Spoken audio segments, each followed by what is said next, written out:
Welcome everyone, I hope you're having a good day. Today's video, I'm bringing you the 5 cars I think are very underrated for road racing in Forza Horizon 4. I got a couple different classes for you guys I hope you enjoy. And the first car we have today, this is not a meme, this is a very overpowered A-class car, is the Cadillac Limo tuned by Rockwell XD. As you can see, this thing has almost 1,000 horsepower in A-class, and is actually front-wheel drive with drag tires. So because it's on drag tires, it's better to use this thing in summer. Unfortunately for this video, I only got wet races, so that's what I'm going to show you today. It still performs well, so it's fine. And what you're going to see here is all the ways this car can just absolutely dominate a field of other cars. And the first thing I want to point out to you is that since this is a front-wheel drive car, is that it's the opposite of rear-wheel drive and all-wheel drive when you turn in, because there's no drift. You literally have to get on the throttle to actually make your corner sharper. It doesn't make much sense, but just think of it as the front wheels are actually pulling this thing out of the corner. It's a really weird thing that you really have to get used to and feel it out, but once you do, I promise you, this car is absolutely insane to drive. And another reason for that is because, like we said earlier, it has almost 1,000 horsepower in it.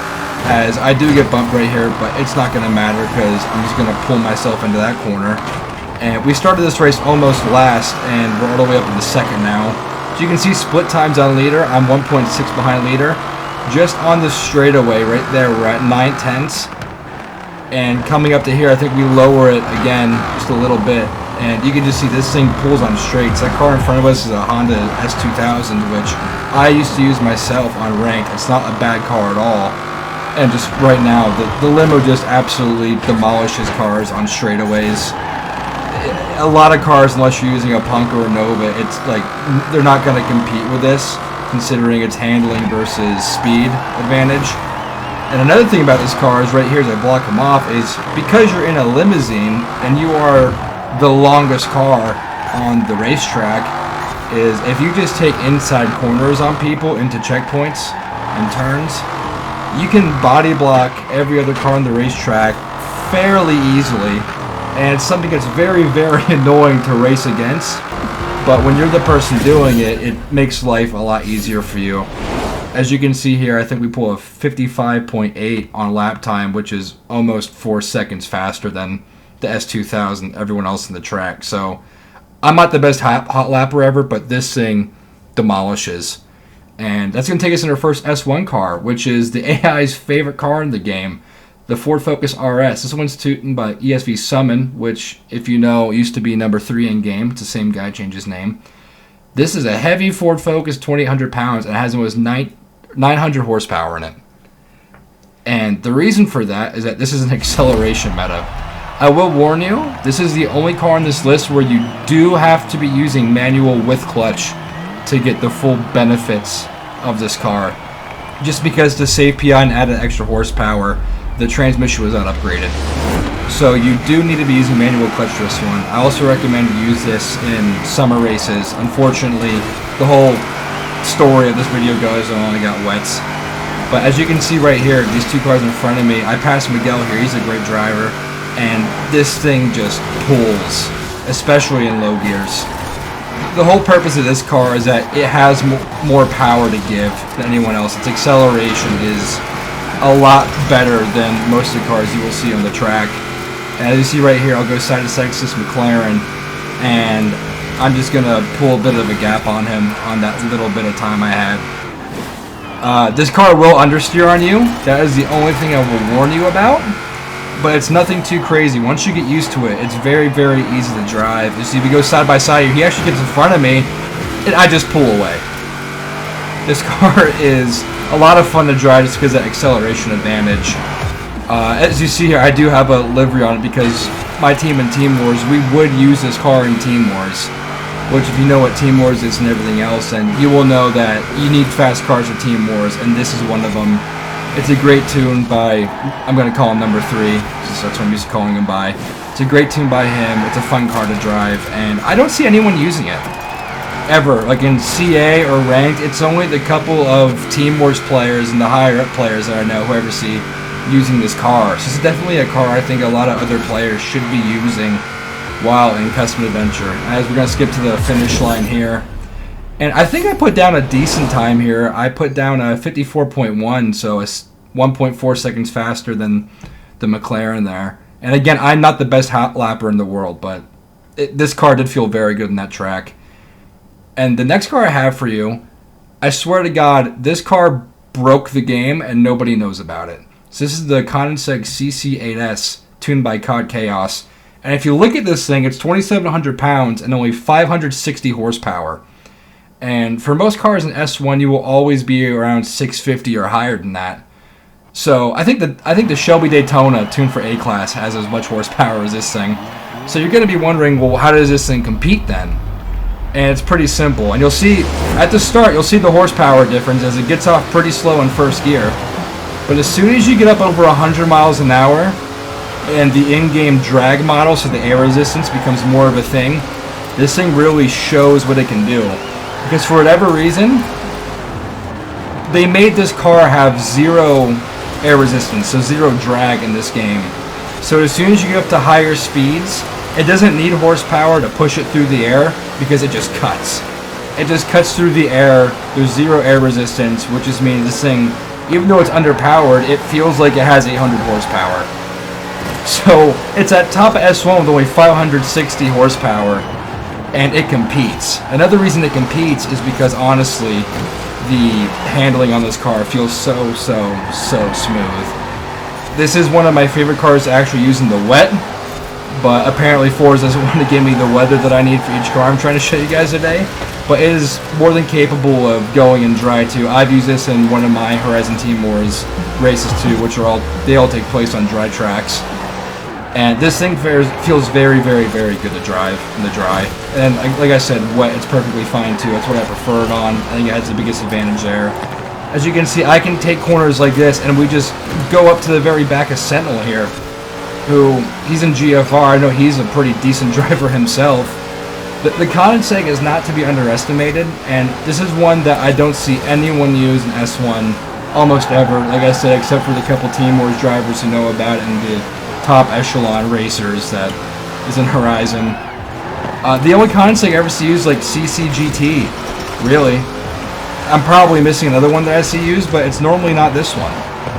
And that's why I feel this is a very underrated car in this game, because you use CCGT because that's one of the best all-around S2 cars, but in S1, this thing is insanely fun to drive, as we're actually going to have a meme here as he hits the fence as I go wide to get around him, and I pixel off of the corner there, which ruins me, but he forgets to brake, goes into the wall, bounces off, hits me, and then his race has ended, and I try keeping these races clean for you guys, but that was just an absolute meme, so I left it in for you. And I think we're going to finish this race out, actually, for this car. And if you just look how I'm able to take the lines and the amount of throttle I'm able to keep on as I'm going into and out of corners, just shows that this thing can handle insanely well. I don't know if people who maybe go through on the tuning menu get scared off because of its stats, because it is still kind of heavy and no horsepower. But because this car broke the game's drag model, for whatever reason, it is perfectly capable of winning you a lot of races in Forza Horizon 4. I think the car sounds sick, it looks sick. I got the black paint on it. It looks like a stealth fighter to me. I absolutely love this car. I highly recommend it. And you see right here, we didn't really get a good lap time in because we didn't really have a clean lap, but we still did 6/10 better than the Enzo, which I think speaks volumes. Sentinel's a good racer too, so that shows how good this car is. And the last one we have for you guys is, oh no, my bad. Excuse me, I forgot. We have a S1 snow car for you. We have the 911 Carrera S, also tuned by COD Chaos. And as you can see here, another heavy car, 2,900 pounds almost, with almost 700 horsepower in it. And this thing doesn't have any Forza aero on it, nothing to help it out, just rally tires. And believe it or not, this is one of my favorite cars to use for S1 Winter because of how good the handling feels. I said that about the CC8S, but especially in winter, it feels like you can just drive this thing almost as if you're on dry. It's a lot of fun for me. And you're gonna see right here, it is this coastline track, so there's not gonna be a lot of snow on the road. I couldn't find an adventure that would get me one. Just story of the day for me trying to make this video for you guys. But if you look going in here, 2,900 pounds, no Forza aero, and this thing handles beautifully. It's also not a slouch on speed. I mean, it has 700 horsepower, and it doesn't feel underpowered whatsoever. I make a mistake on that corner there, but it just recovers. And I get off, and I still pull a bit of a gap to Sentinel. I made a mistake on the corner. I still get 4/10 off of him. So this car is honestly probably my favorite for S1 winter. It used to be the Corvette 09, just because I am a bit of a Corvette nut. But if you look right here, this thing, just the handling on it, and that it does have comparable acceleration speed to the other good cars, I highly recommend this Porsche. It's another car that I don't see too often. This is probably the most commonly seen car that I see people use on this game out of the other ones I have on my list. However, I still don't think enough people use it. I still see way too many Ford GTs for S1 winter. I see too many Pagani Cs. I want to see more of this car because it's not something that I see as much as those ones, and I think it honestly performs just as good. And the handling, besides maybe the Pagani, feels a lot better. It feels better than the Corvette. And I think we're about to skip over to the end of the last lap right now, just because I don't think Sentinel gets anywhere near me for this race. And again, not the greatest hot lapper. I'm also not good at winter at all, but we still pull out a couple tenths faster than the Enzo. So the Porsche 911 Carrera, highly recommend it. Get it, COD Chaos tune. And the last car I have for you guys is the only S2 car, which is the Ferrari F40C tuned by Cadillac. And this car used to be the meta for S2 in summer. However, the CC GT came out and people started using the CLK and stuff. And this car got completely forgotten about, and it really made me angry because I actually really enjoyed driving it. Over 1,000 horsepower, weighing 2,300 pounds. And you would think that might be a little bit too much for 2,300 pounds, but it really isn't at all. As we're on Greendale again for this one, so you can see how it takes the lines versus what we just did in the Cayman. As this thing actually has really good handling. The only complaint I will have about it is, to me, especially when I first started to drive it, it felt very twitchy. Like, it felt like the response time from your controller to the game was faster while you drove this car. However, it's nothing too crazy, and once you get used to it, it is actually a really fun car to drive, and you can win races in it fairly easily. As you can see here, it actually does have decent acceleration for S2. It's nothing crazy. I'm not going to touch on top speed right now. I'll get to that in a couple minutes. I just want to focus on the handling for right now. As you see, the brakes are good. It has race brakes on it. You come into this, and it's very comfortable. The only thing you have to watch out for is that twitch that I said earlier. Right as soon as you'll start using this car, it just feels like it turns in really fast. Like, the responsiveness is just on another level. I would describe it as responsiveness though, because I'd rather not have it how it is. But this car is very fun. As you can see, we went into 5th gear at 180 miles an hour there, and it does have 6 gears. So that should give you a little hint as to what you're about to see for this thing's top speed. As we're going to cross the line here to 43s again. And let's see what we did on a lap time, as we're only a 10th faster than the Pagani C there.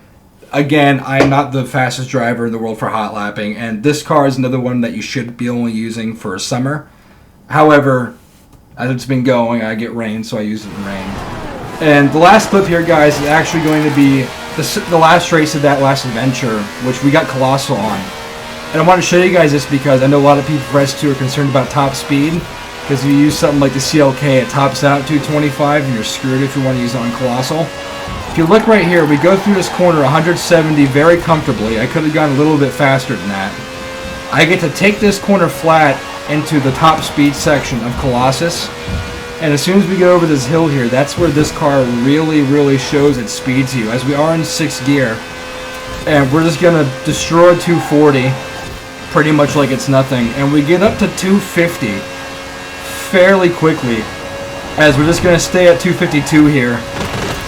And that should show you this car has plenty of top speed to do Colossus, as I take a absolutely perfect line to here. That's one of the corners I screw up the most on this game, so I was very happy with that. And yeah, the Ferrari F40, underused. It was an old meta car. I want to see more people use this. I hope you guys really enjoyed the cars I showed you today. I hope you all go out and try them. Go ahead and check me out on Twitch, where I do most of my content at, and I'll see you guys later.